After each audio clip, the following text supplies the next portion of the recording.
Broadcasting from the business capital of the world, this is the Podcast Business News Network.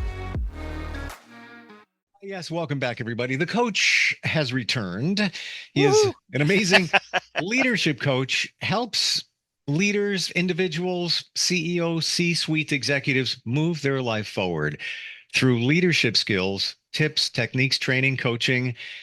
He's also a pilot and teaches flying. And interestingly, today we're going to blend the two together to give you a real prime example of some of the principles involved in proper leadership coaching. Coachingforrelevance.com is his website. Randy Swaim is his name. He's back with us. Hey, Randy, how you doing? Great, doing great. It's always an honor to be with you guys. Wonderful to have you back here. I've learned so much about leadership. Honestly, I share it with others. I look like the smartest man in the room. Hey, there you go, man. There you go. You got my compliments, buddy. I'm part of a men's group, and some of the principles that you've talked about, I've shared at that group. I give you credit, of course. Yeah. So, and you know, it's interesting. There's a couple of the guys over at the DFW airport that have read my autobiography, because there's a lot of this that comes out in that too. A couple of them have said that a lot of the people at a couple of their churches want me to come by and talk, kind of thing. So yeah, thank you. I appreciate that. And I welcome people passing on insights. Sure. And we've talked before about your aviation career, which is just a part of you. Yeah. And we haven't mentioned it in a while, but interestingly, you've got a story involving aviation that ties into leadership skills.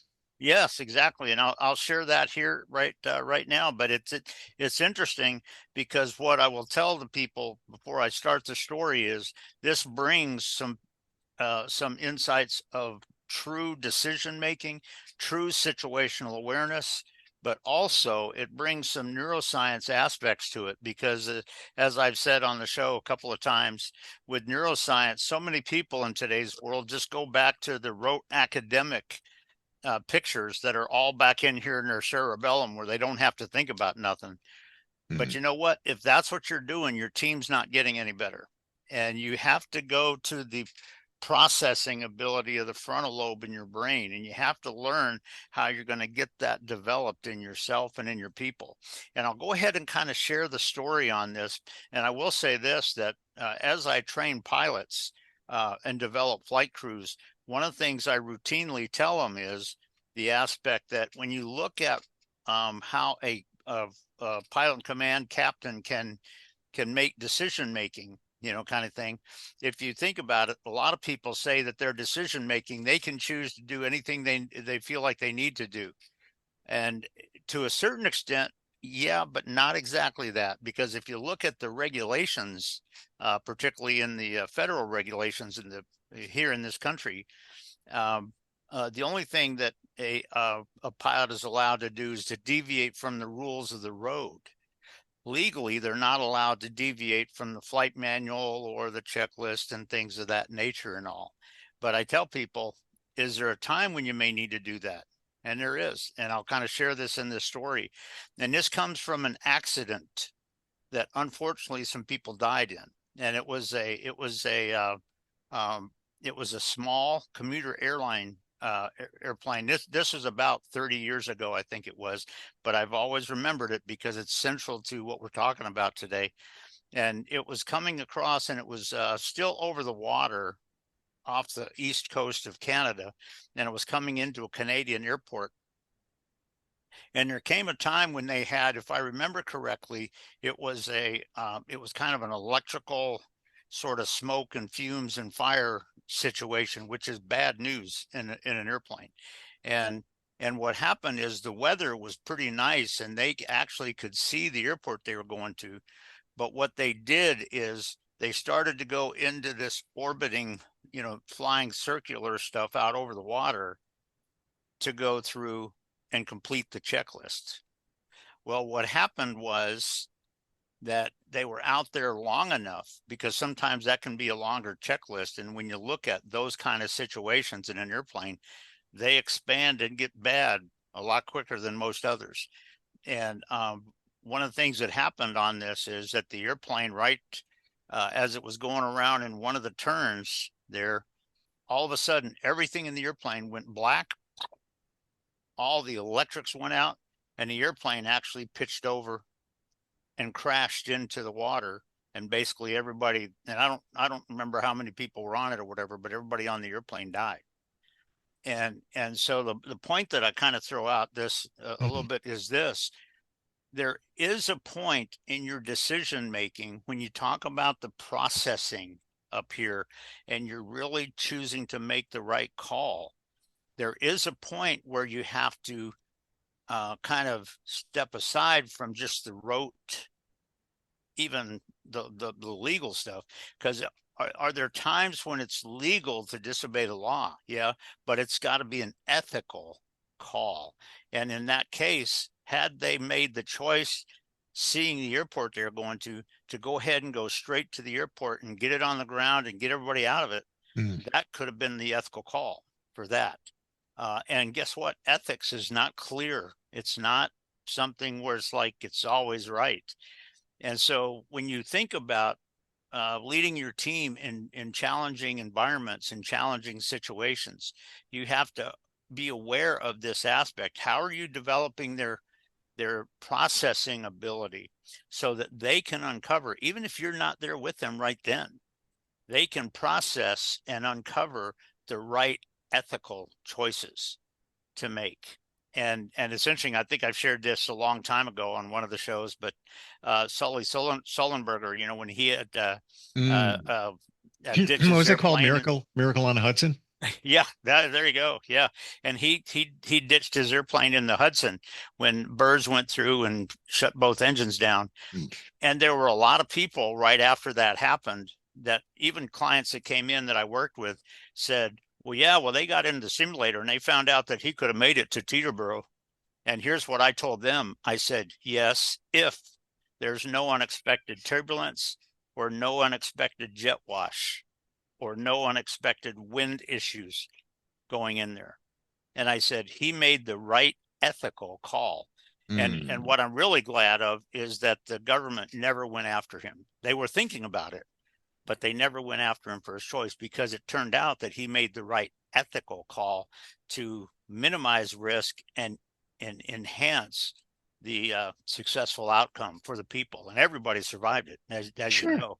And that's why they call it a miracle in the Hudson and stuff. But the bottom line is, and I throw this out to people, when you think about,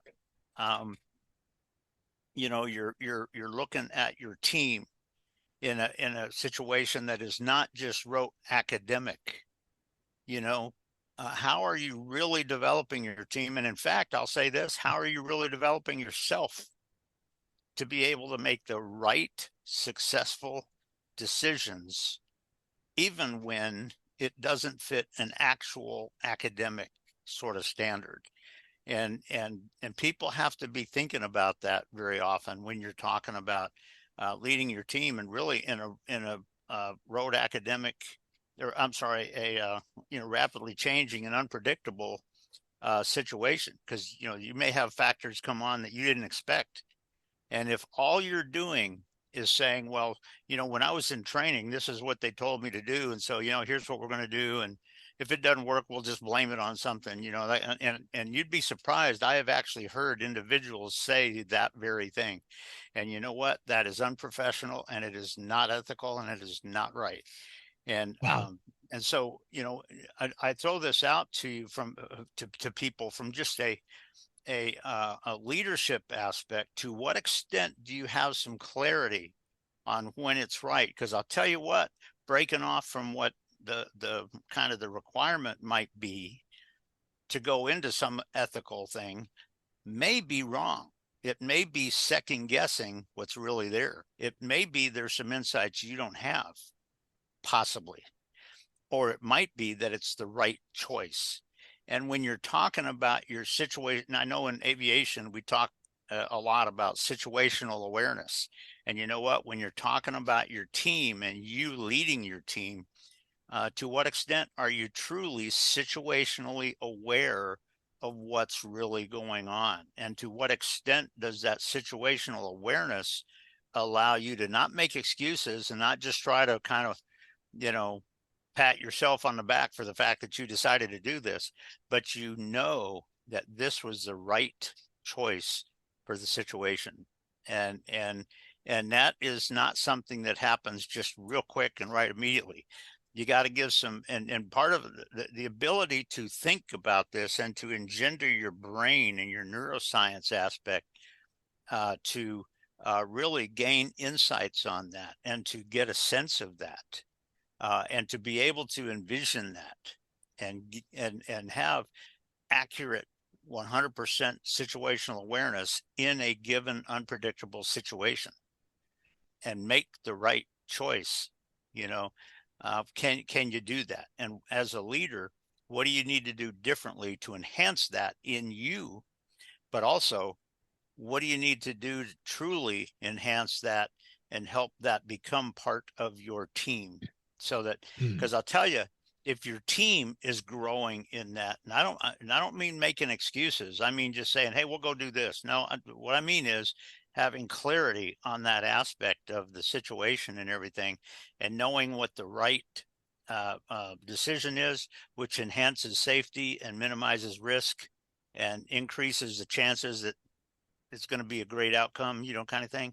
And having that clarity in their mindset, that is huge. And that is just a critical when you're talking about bringing your team up. Because here's the thing, once your team members start getting that kind of proficiency in the processing ability in their brain, what you'll find is that a couple of your teammates will probably come up with some insights on a factor that came on that nobody else saw.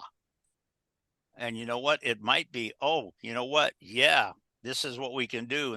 And the rest of the team goes, oh, yeah, kind of thing, or sometimes you as the leader can do that.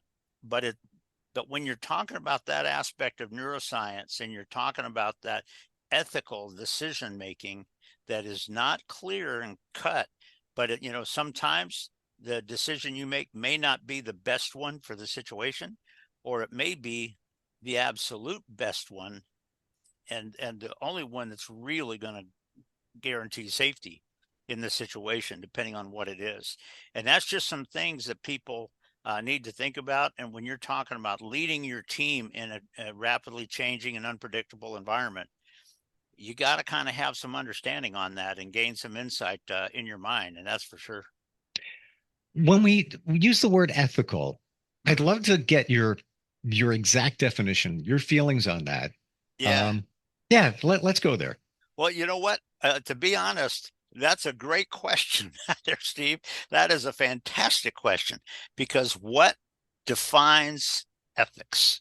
And you know what? What I will do is I will kind of throw, for anybody listening, I will kind of throw that out there for just a second, because, when you talk about the ethics of it and everything, that part of the challenge on that is ethics has a certain degree of flexibility and not a clear, cold, this is what's right to do, kind of thing.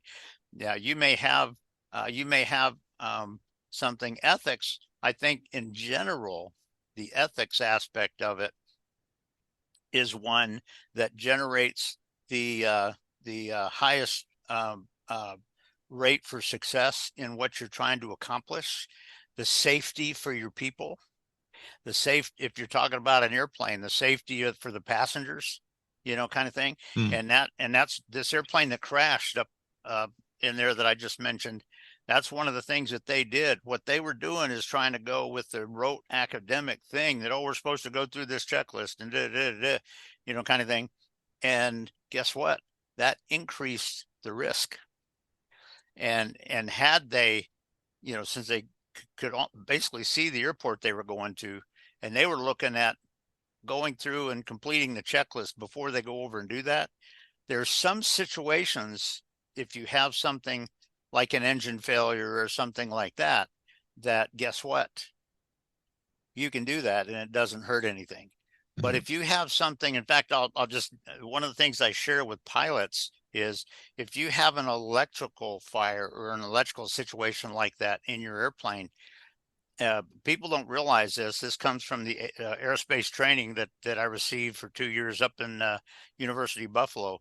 But if you think about it, if you have situations like that where the electrics in your airplane is kind of catching fire a little bit and heating up and all, what it does is the the heat and the impact doubles about every 20 seconds. So if you think about it, if you do that, if you're out there orbiting like this and you do that for 20 seconds, the heat and the effect of that is twice what it was. If you go for another 20 seconds, it's 4 times what it was. If you go for another 20 seconds, which would be 60 seconds, it's 8 times hotter than when you started. And so there's a thing with, when you talk about the ethics aspect of it, having clarity on the factors that are involved, what's truly related to the situation, what's really there, what's the real risk, and now what's the right decision. Because if they decided to come over and go ahead and land, and if they came in and landed, even if they were overweight, you're not supposed to do that. But you know what? If you come in and land overweight and airplane comes to a stop and you shut down, everybody gets out of the airplane safe, guess what? That can be an ethical call. If you do that on something a lot simpler, where you're just avoiding the checklist, that's not ethical. That's not right. So the ethics is a little bit variable. It's a little bit not quite as clear to most people in our society and everything, but basically, when you talk about the ethical thing, I think the big thing on it deals with how you're minimizing risk and increasing the potential success of what you're trying to accomplish here.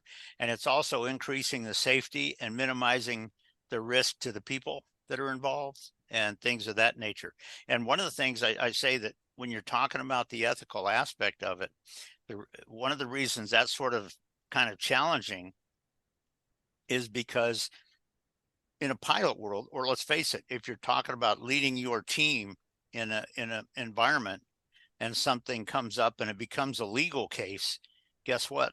The challenge of the ethics and what's a little bit challenging on that, where it's a little bit variable and challenging, guess what? It requires the judge to agree with you. And you know what? They may or they may not. You just don't have any way of knowing. So when you talk about the ethical nature of it, it's not overly clear cut, and it's not ethical just because you want it to be. You gotta, as a leader and in helping your team get a sense of that, you have to have the processing ability where you can see the real picture of that, about how is the risk minimized. Does this really enhance our success and safety and security, kind of thing, and all of that. So it is challenging that when you're talking about leading teams in a challenging environment, guess what? One of the big things on that deals with, do you have the insights, processing ability that helps you to make the right decisions? And it's just something to think about. And it's interesting. A lot of the pilots that I work with over the last 25 years, every now and then I would ask them, before they left and when all the training was done and everything, I'd say, well, I'll tell you what, give some thought to this one question. And he said, what? And I said, if something completely comes on scene that you did not expect in 3 months down the road, what do you think it might be like? And what do you think it's going to affect your thinking, kind of thing? And I just get them sort of pondering that, because a lot of that processing ability and that ability to sense, to process, to clearly see, and all of that, a lot of that can, needs to be developed as you go. And so that you can see those factors earlier as they come on scene and you can make the right decision. And so it's a good lesson from aviation and pilot training and that kind of thing, but it's also a good lesson for leaders who are trying to truly develop their team to be able to function in a challenging, unpredictable environment. And you know what? A lot of the industries that we are in right now, that people are in, may have some of those aspects involved. And as a leader, what do you need to do to really get that processing going, where you're not just going back to rote academic stuff or telling your team just do this, but you can engage some of the conversations that help them and really open up some radical success for what you're trying to accomplish. If we look at Sully and the situation on the Hudson, Uh-huh. if he was your leader, how would you feel about him? And Mm-hmm. if you were in that position, would you have done the same thing? I will tell you this, I would have done exactly and precisely the same thing. And if I was his leader, I'll tell you what, I would have been applauding him all the way, because you know what? When both engines are failed, when somebody says, well, you could have made it over to Teterboro, well, guess what? You're making some assumptions on that. And what if those assumptions are not applicable? And that's what I told those pilots that said he could have made. And I said, yeah, but if there's no unexpected jet wash Sure. from an airplane that landed ahead of him or whatever, had he gone over there and got on final with no engines where he's gliding and his airplane sunk in and he hit the ground a mile short of the runway and took out an apartment complex and killed a bunch of people, it's not good. And so he made exactly the right call. And I got to tell you, if I was in his situation, I would have done exactly the same thing. What is and not to focus on the Sully situation, yeah, but it does, in terms of leadership and ethics and all of that. Yep. At that moment, and we're just about out of time, but I've always wondered about this. Now I get to talk to a pilot. Hey, somebody you go. trains. Cool. At that moment, engines done. Mm-hmm. What is the danger of landing on water coming from a pilot? I can make my assumptions. Yeah. I don't know. Yeah. Well, let me just tell you this. There's two reasons that kind of made his choice well. One of the risks has nothing to do with the engines, but one of the risks has to do with a pilot that had never landed on water before. Well, sure. That could have increased the risk.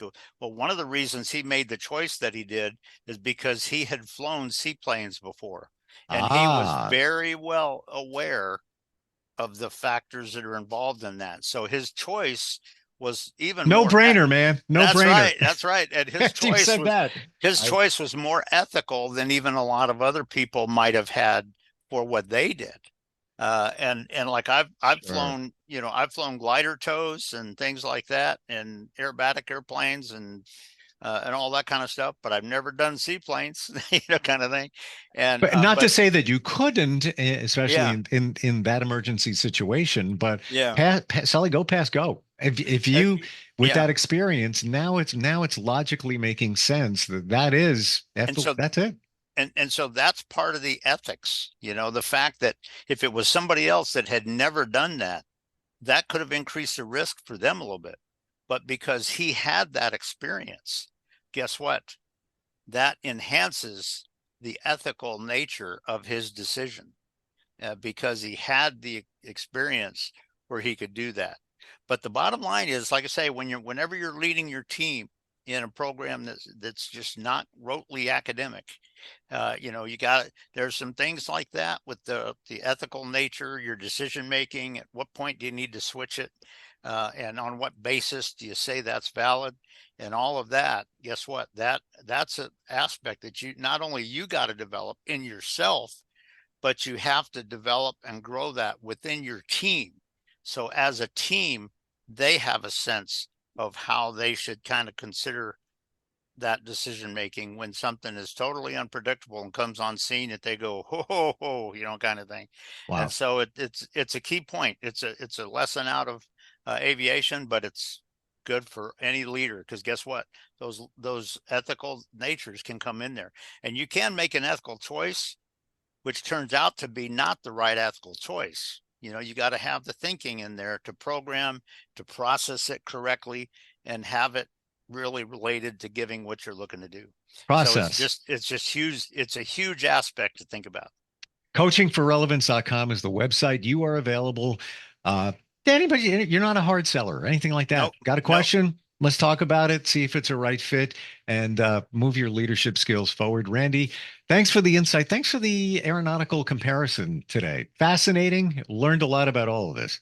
Cool. We'll try to add some more going forward. Awesome. All right. We'll catch up soon. We'll be right back.